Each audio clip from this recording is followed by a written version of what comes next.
నమస్కారం. నా పేరు మాన నరసింహుడు. ఆయుర్వేదిక్ వైద్యుని.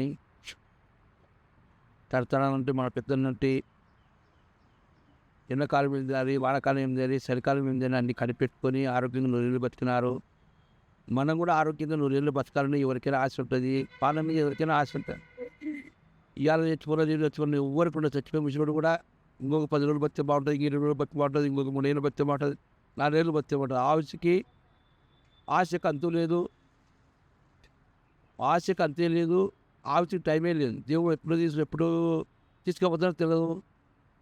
మనం ఎప్పుడు ఉంటామో తెలియదు, ఎప్పుడు పోతామో తెలియదు. కాబట్టి ఇప్పుడు చెప్పే ఏం చిట్కా అంటే, భార్య భర్తలు కానీ, బామార్దులు కానీ, అత్తమామ కానీ, కుటుంబం బాగుండాలంటే అందరూ అనుకుని ఒకరి మాట ఒకరు వినాలంటే పూర్వీకుల కాలం నాడు ఆ మాట వినాలనేది ఒక ట్యాంక్ ఇచ్చినా, ఒక నెత్తిన చేయబెట్టినా, ఒక మంచిని ముట్టుకున్నా, ఆ మంచిని ముట్టుకున్నాడంటే ఆ మంచి మాట ఆ మంచి నాడు. అట్లాంటి వైద్యము మా పెద్దలు ఎందుకు కనిపెట్టారంటే, మా గూడెంలో ఎక్కువ మంది మా పెద్దలు చిన్నలు కొట్లాడుకునేవాళ్ళు, ఎక్కువ కొట్లాడుకునేవాళ్ళు. మాట విననీక నా కాడ 2 చెట్లు ఉన్నాయిరా. ఆ చెట్లు తోటి చెట్టు ఏర్లు, చెట్టు ఆకులు, చెట్టు పండ్లు, చెట్టు పూలు, ఒక చెట్టుగా 5 భాగాలు ఉంటాయి. ఏర్లు ఒకటి, పెరుడు ఒకటి, పండ్లు ఒకటి, పూలు ఒకటి, ఇవన్నీ తీసుకొని 5 రకాల భాగాలు తీసుకొని దాంట్లో ఏం చేయాలంటే నువ్వుల నూనె దొరుకుతుంది. నువ్వుల నూనె ఈ 2 రకాల చెట్లు తెప్పిస్తాయినండి. ఇది అడవిలో చెప్తుంది. గిన్నెరు చెట్టు అంటారు. అడవి గిన్నెరు. ఈ ఆకులకి ఏముంటుందంటే, ఆకు శివుని పత్రి ఎట్టుంటుంది అట్లుంటుంది ఆకు. శివుని పత్రి లెక్క ఉంటుంది. శివుని పత్రి మాదిరి ఉంటుంది ఆకు. 2 ఆకులు శివుడు ఎట్టుంటుంది అట్లా శివుని పత్రి మాదిరి ఉంటుంది. ఇది అడవి గిన్నెరు అంటారు. ఇది అడవిలో తెల్ల పండ్లు వస్తుంది. తెల్ల పండ్లు. ఉలివిరి చెట్టు ఒకటి, దీని పండ్లు తెల్లగా వస్తాయి. అడవి గిన్నెల చెట్టు ఒకటి. ఈ చెట్టు పూలు, ఆకులు, వేరుడు, సమ్మలు వేర్లు తీసుకొని ఈ 2 సన్న పౌడర్ చేసి సన్న ముక్కలు చేసి నువ్వుల నూనె ఏం చేయాలంటే గానిగా పట్టుకోవాలి. పూర్వకాలం గానిగా పెట్టేవాళ్ళు నువ్వుల నూనెని.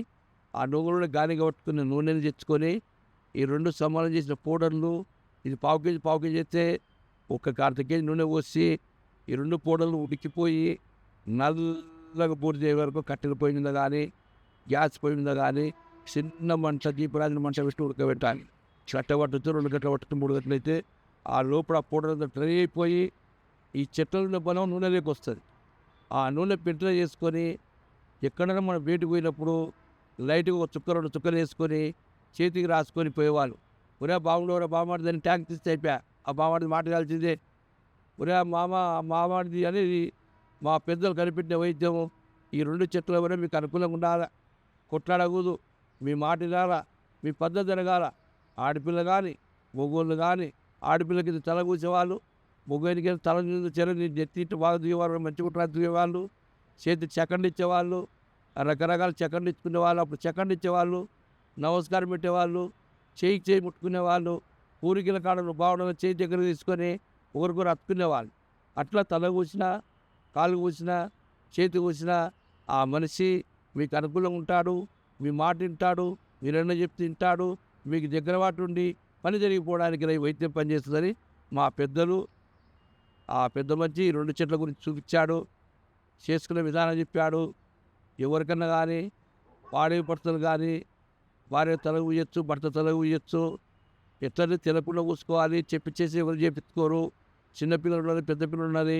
మీ పిల్లలు ఇది మాట వినకపోతే స్నానం చేసి ఆ చేతికి నూనె పూసుకొని తలకిట్టంటే మీ పిల్లలు మీ అందుబాటులో ఉంటారు.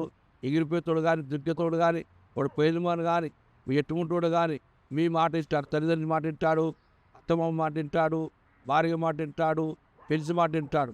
ఈ నూనె తీసుకొని తెల్లకుండా మన చేతులు పూసుకొని తల కూయాలి. తల కూసినప్పుడు మీ మాట మీ అనుకూలంగా వింటాడని చక్కగా మా పెద్దలు చెప్పిన మాట ఇది కావాలని ప్రోగ్రాం చేస్తలేను.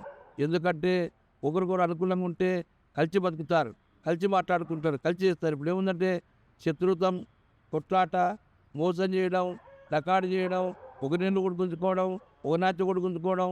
ఎవడన్నా ఓ పిల్లాటి వ్యాపారం పోతే ఒకటి దగ్గరకు వచ్చి మాట్లాడి అంత చెట్టు చేసి కనిపించింటాడు. మూడో వాడు, నాలుగో వాడు అంతా కల్పించినాక ఐదో వాడు, ఆరో వాడు ఎగదెంగి లాస్ట్ ఇద్దరే కలిసిపోతారు. వాని కోపము, వాని కచ్చ, వాని బాధ, నాకు ఇన్ని దినాలు నాకు డబ్బులు లేకుండా ఇన్ని దినాలు తిప్పలు పడితే ఇన్ని దినాలతో మూవ్ చేసి దగ్గర ఇచ్చినాక వాళ్ళ చేతులు పెట్టినాక వాళ్ళు చూసుకుంటే బాధలు వస్తాయి. అందుకోసం ప్రతి దాంట్లో బాధపడకుండా ఎవరి కష్టం వాళ్ళని నమ్ముకొని, ఎవరి తెలివితేటలు వాళ్ళది, ఎవరి బలం వాళ్ళది, ఎవరి శక్తి వాళ్ళది, ఎవరి కష్టం వాళ్ళది. అందుకోసం ఈ ఆయిల్ ఎందుకు కనిపెట్టినారంటే మా పెద్దలు అందరూ అనుకూలంగా ఉండి అందరూ బాగుండాలని మంచి పని చేయడానికి కనిపెట్టినారు.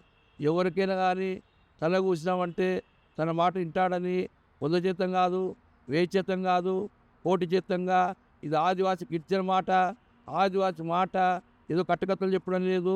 ఈ ఆయిల్ మా కాడ దొరుకుతుంది. హైదరాబాద్కు నంబర్ ఉంటుంది, కర్నూలుకు నంబర్ ఉంటుంది. మోసం చేయడానికి కాదు, వాళ్ళ ఆస్తులు గుంజుకోవడానికి కాదు, వాళ్ళని ఇబ్బంది పెట్టడానికి కాదు. అనుకూలంగా చిన్నైనా పెద్దయినా ఒకరికొకరు అనుకూలంగా మాట అయిని సర్దుకొని పోయి పని చేసుకొని ఆరోగ్యంగా బతకాలని అందరికీ నమస్కారం పెట్టుకుంటూ సెలవు తీసుకుంటాం.